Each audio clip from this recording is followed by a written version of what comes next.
Hi folks, welcome to the magic of the microphone and the death of microphone technique. More on the death later.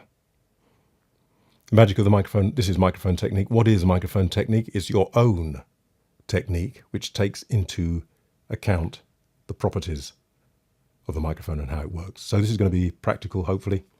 I just show you the things that I've discovered. It's only my thing. You can play with those and develop your own way of using it. I'm going to get rid of the room mic and use just this Beyer Dynamic M88. Okay, I have a few things on my list here. We're going to look at them. So developing your own way of microphone technique is developing your own way of using the microphone. First thing I've got is obviously singing to the right bit. As you know from the other videos, if you sing like this, you can hear what happens to the sound if you sing. Basically, you want to sing into the front part there. It's fairly obvious, but sometimes people don't do that. The other thing I've got now is a don't tap and fiddle. You see people doing this, that's fine.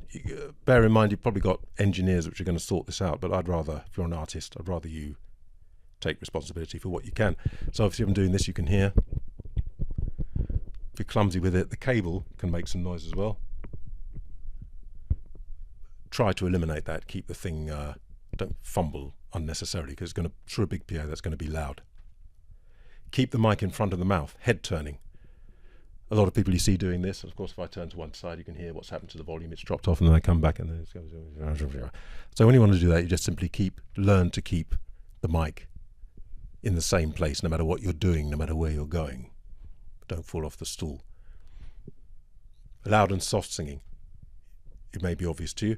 If I take the mic further away, then it gets quieter. As you can hear, if I bring it closer, it gets louder.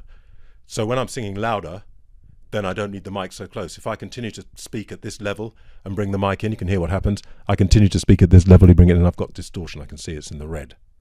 Likewise, if I'm singing softly and I pull the mic down there, you're not going to be able to hear me. So when I'm singing softly, I need to bring it in a bit. Now you can hear me, maybe. That's the volume. It's a volume control, if you like. It has something, it's connected to the volume control, is a proximity effect. Look at the other videos, you'll see that as it gets closer to the source, the bass frequencies are emphasized. This was with cardioid mics, that is. This is a function of them, a side effect. It was considered a fault, but people learnt to use it artistically. These days, because of the death of microphone technique, manufacturers are making proximity compensated microphones as best they can. I'm going to that maybe. So the proximity effect you can hear as I get closer, it gets bassier, gets bassier, gets bassier. So if I keep it there the whole time, apart from being very loud because it's close, it's very muddy. Here's a good place for this mic. What you can use it for though is low notes don't have power. They have a different kind of power. They don't have the carrying power. A lot of PAs cut them and desks cut them. I don't like that. But I can see why, because if people hold it too close, it's just too muddy. But you can use them. If I'm singing a low note here, if I'm down there, if I'm down there, you can hardly hear it. If I bring it closer, if I'm down there, if I'm down there, now you can hear it. If I'm down there, if I'm down there, it can start to get thunderous. You can then use, once you understand this and you've played with it, you can use this balance so it can help you with your low notes.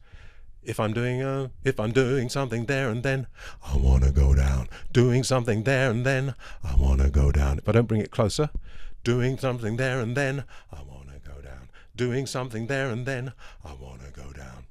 It loses its, you can't hear it really, particularly if there's music. Remember, there'll be music in the background, mostly. Background, it's part of it. So that's going to get lost.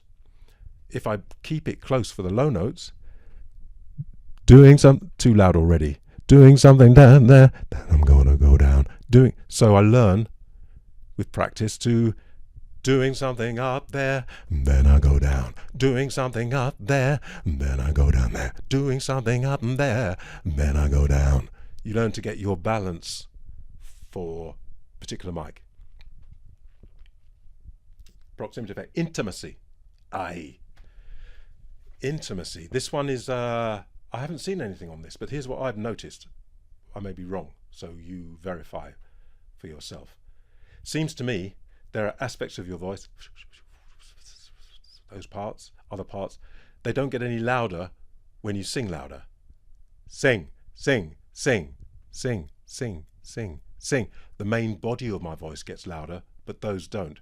The ears and the brain is obviously phenomenal, and it informs people, figures out how far away you are. When I bring it close, these S parts compared to the main body of my voice get louder. If I take it away and talk louder, the S parts don't get much louder, but the main body of my voice gets louder, which tells the brain this person's further away. When you bring it closer, apart from the bass increase, but that's a separate thing really, the intimacy, the perception of intimacy increases. Does it not? As it gets closer here, I'm going to take some of the bass off to see if we can just isolate that. I've got a very basic mix, a good one, but it's basic, so I'm going to cut some of the bass. So if I bring it closer here, still some proximity, and cutting the bass almost entirely, you can probably tell, actually, apart from the fact that I'm whispering, that you can hear this, there's more of that, so you know I'm right near your ear. This is an ear, effectively. When I do that and talk louder, can you hear that those parts are not any louder, really? There might be a bit, but they're not noticeably louder. The main body of the voice is louder, and that tells you that balance, that you're further away. If you hold the mic close the whole time, you can hear some room as well. All those things are clues to the ear. Then you get a kind of intimacy that's maybe unwanted. I'm going to put the bass back in. So use your intimacy when you need it. And if you don't need it, then you can pull it further away. But if you need to be quite intimate, this isn't really using the bass. But if I want to, I can, if I use the bass. If I want to, I can, if I use. But if I'm there, you get some idea of the different qualities there, hopefully. Plosives and sibilants, mic position and breath flow. Plosives are, everything's flat again, blasts of breath from P's often, B's maybe, that go through the filtering. The more filtering you have, the more you're going to affect your voice. So it's always a compromise of how much of filtering you're going to have. If you want a pure sound, you're going to have less filtering, but then it's up to you as a singer. I don't know if there's any way around this in physics. I don't know. You might discover some new material after a while. I don't know. So this is the plosive. The owl and the pussycat. The owl and the pussycat went to sea. The owl and the Though, sorry if it's thumping your speakers. That's a plosive. Sibilants, I don't tend to have a particularly sibilant voice, I don't think. Is that part. Some people do. You might need to EQ to reduce that. Sibilants, you can reduce it a bit by watching your breath flow. You don't want this to disturb your singing too much, but you can practice it in. So if I don't force too much air on my S's, she sells seashells, she sells seashells, she sells seashells, she sells seashells, she sells seashells, she, not allowing your tongue and your lips to be involved really in controlling the air so much. You control the air elsewhere. So you don't have that. So then I can go, she sells seashells, compared to she sells letting too much through. Same with the plosives. The owl and the pussycat, the owl and the pussycat. I could go, the owl and the pussycat, the owl and the pussycat. Look, it's right close. The owl and the pussycat, the owl and the pussycat. Compared to letting the owl and the pussycat. No good. Okay, so that's one way. That can distract your singing. You can practice it in. The other thing I've found, not with sibilants so much, but with plosives, I discovered this because I often play instruments and sing. And it's in a mic stand, and I have it to the side because I haven't heard the chords and sometimes I have to read them. But I've noticed then that at the side, there's less of a plosive effect. People did say hold it here. What you don't want is a main blast of breath hitting through there. So if you hold it here, the idea is that the breath goes over the top. But I've found the owl and the pussycat, the owl and the pussycat, the owl and the pussycat. You could bring it down there, the owl and the pussycat. That works. The owl and the pussycat, the owl and the pussycat. Oh, it works better than I imagined. I found the side, the owl and the pussycat, the owl and the pussycat, the owl and the pussycat, the owl and the pussycat. I'm trying not to alter the way I do it, which I did then. So let's do it again. The owl and the pussycat, the owl and the pussycat, the owl and the pussycat, the owl and the pussycat. Side is better, and also controlling the breath. The combination of the two, you're going to be reasonably okay. Just occurred to me that I've got this thing hanging here. Let's see what this does. It's meant for a studio mic, but it doesn't matter. The owl and the pussycat, the owl and the pussycat. Does a very good job. The owl, if I'm going to be clumsy now, the owl and the pussycat, the owl and the pussycat. Let some through compared without, the owl and the pussycat. You can hear a considerable difference. The owl and the pussycat. I have noticed with this one is it's very good. It's different. It's mesh, very fine, different sizes of mesh to disperse that blast of breath. But of course, anything you put in front of the mic is not going to be totally transparent, and you're not going to use one of those on stage. And those foam things you can put on, really, I think, not necessary. A little bit of technique, a little bit of mic technique, a little bit of vocal technique, you'll be all right for most situations, even with a lot of bass, which I like. You could take the bass off. Here's what it sounds like.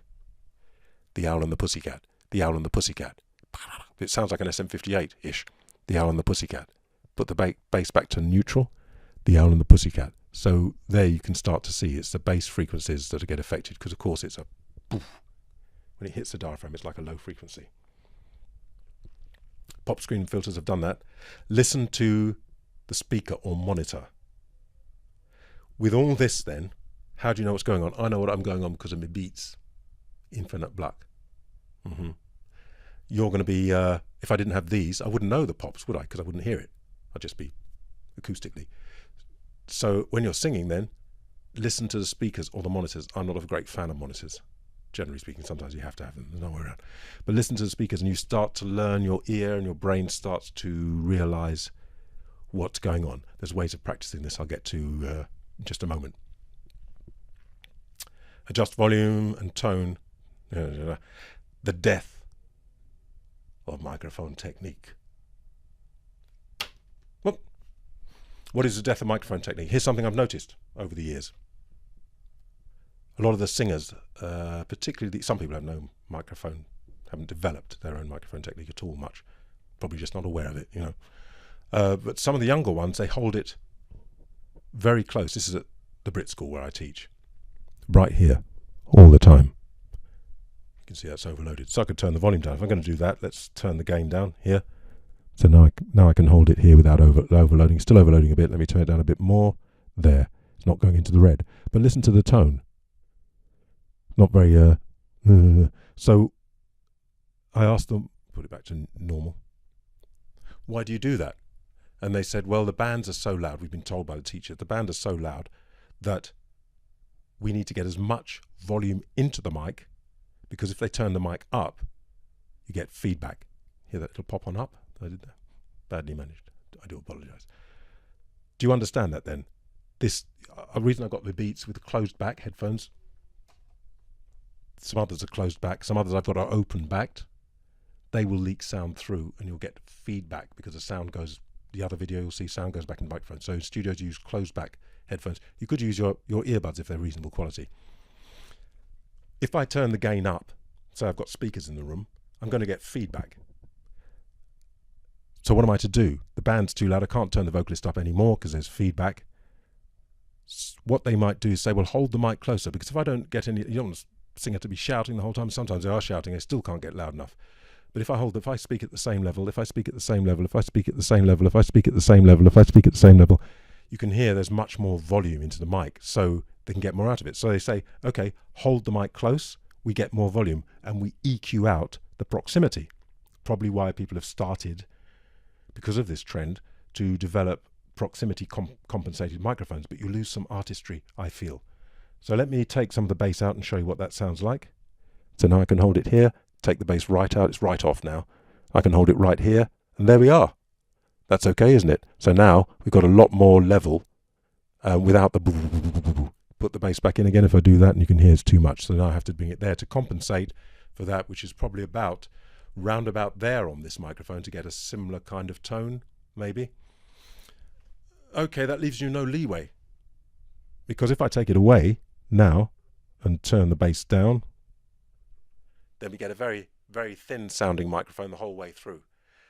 If there's a lot of bass in the music and so on, maybe you wouldn't notice that. So it depends on what kind of music. In heavy rock, you probably wouldn't notice that because it's going to be going on the whole time anyway.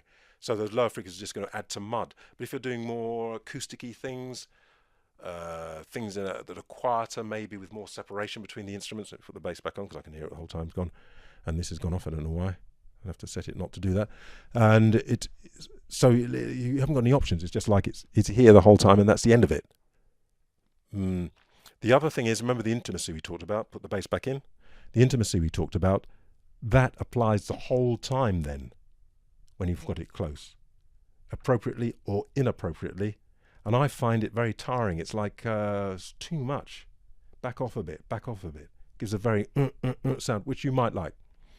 So the proximity compensated microphones try to remove that at source, so you don't have to touch the EQ, and then you can hold the thing closer.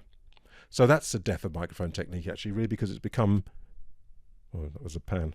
It's become like just hold it here and do everything there, whether you're quiet or soft, it's sort of right up against your lips to get as much, without giving yourself the freedom of having something that you can do. You can move it away and bring it in closer for the low notes, then move it away, low notes. If I don't do that, low notes, then move it away. You just get used to it.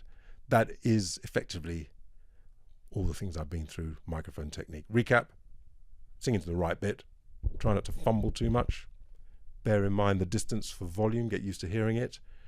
Bear in mind the proximity effect, get used to playing with it, using it to your advantage.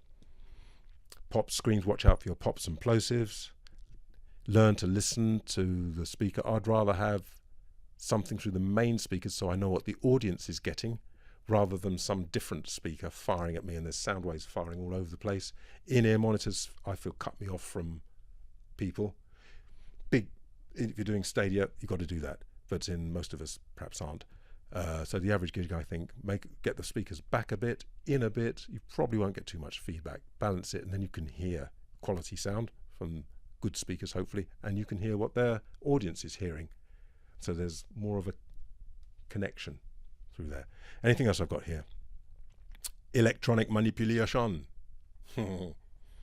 Yes, what is electronic manipulation? It's a compressor. So that takes care of the loud and soft. Everything becomes feedback suppressors. So you can creep up the volume. Very clever stuff. Processors you've got now and all the rest of it. It senses what's feeding back, cuts that frequency quite finely, looks for the next one that's feeding back. So you can hope to get as much volume as possible. But cutting certain frequencies are going to cut frequencies in your voice. Whether you can hear it or not, I don't know. I'm looking really at a more artistic, for want of a better word, singer who likes to hear everything and likes to shape and paint with their brush, which is their voice, or the microphone's the brush, I call it. Something, come back to that. Yeah. So looking at that, you have to judge for yourself. So the electronic manipulations, all sorts of processes and so on. I use some of them in workaday gigs because they just make it better. I'm not against them. They make it better. And I realise that, it's not an art gig anyway, so I do the job. I've forgotten what it was I was going to say. How to practice the above? Well, like this. Get yourself backing track. Get yourself, first of all, the microphone and headphones into a mixer. I think there are things for your phone now that you can plug in. And just get used to it. With the headphones, you hear very intimately what's going on. So you can get very used to it. You can think, oh, yeah, I didn't really notice that before, and you get used to it. And then you can add a backing track. I'm going to demonstrate some of these things with this clip from my jingly thing that I did at the beginning, if I can get this to play. Okay, so now you've got music in the background, so already my voice is quieter, so I'm going to bring the thing in a little bit. Do I get a bit too much bass? I want to turn the volume of this up so that I can actually go there, I think, as a neutral place. So I'm going to do some louder notes, some lower notes, and some higher notes, and see. I'm just going to do what I do, and you see what you make of it. So if I'm there and I'm doing that, I can take the mic away there. If I'm there and I'm doing that, I can take the mic away, bring it down. If I'm there and I'm doing that, you see, I bring the microphone in. If I'm here and I'm doing this low, I bring the microphone in. Leave it there. If I'm there and I'm doing the low things, you can't really hear what I'm doing. But if I do that, then you can hear it. Then you can hear it. Then you can hear it. Watch out for your speakers. If I do the same thing there, and do the same thing there, and bring it closer, and do the same thing there, we're getting a bit loud, and do the same thing there, can you hear what's happening, and do the same thing there, we're in the red, and do the same thing there, too much.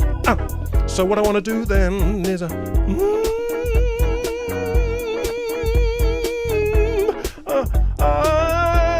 just play with the thing, get used to what's going on with the thing,